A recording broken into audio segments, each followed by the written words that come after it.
Sheikh, where is the Muslim village? We want to come and join the Muslim village. We want to leave this godless world and come and live in the Muslim village. Well, the answer is, well, my students in different parts of the world, they buy land and they put animals on the land and they're doing some farming, but none has built the villages yet. But let me tell you the story of one of my students. He's Malaysian, and he's the only one to have done it so far. He sold his house in KL.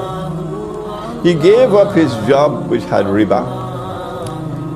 He looked on the internet and he found land which was cheap. And he bought 1 acre, cheap. And he went and built his house. He didn't get a contractor, no, he bought the material and he employed the men and built the house. He planted rice.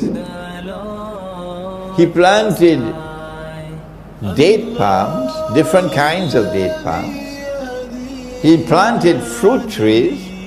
His 1 acre has now become 6 acres. He has goats. He has chicken. He has ducks. He has horses on his land. It's only about an hour and a half out of KL.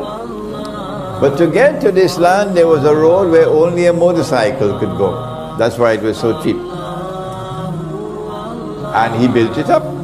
So now a motor car can go.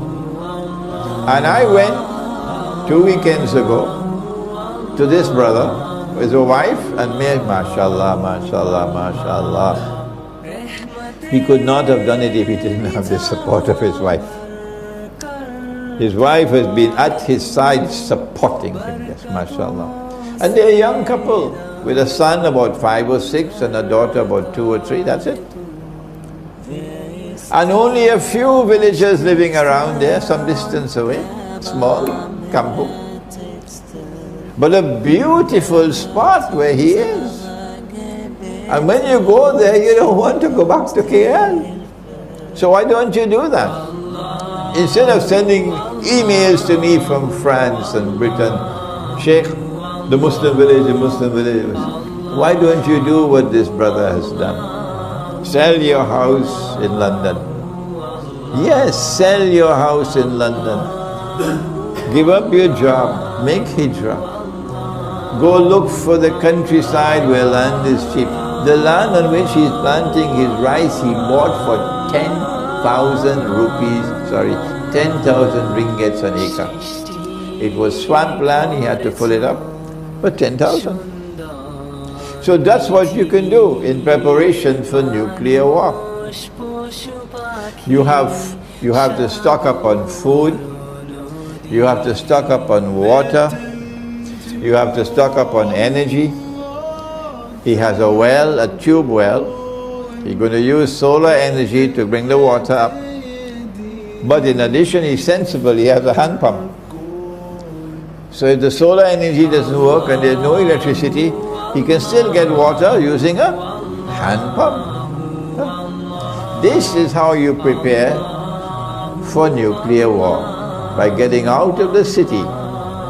Getting out of the city, because the cities are going to be anarchy when nuclear war takes place, because there will be no food and no water and no gasoline for your motor car, no transport.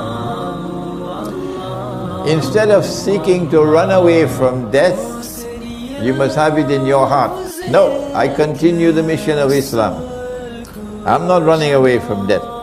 Allah gives life and Allah takes life.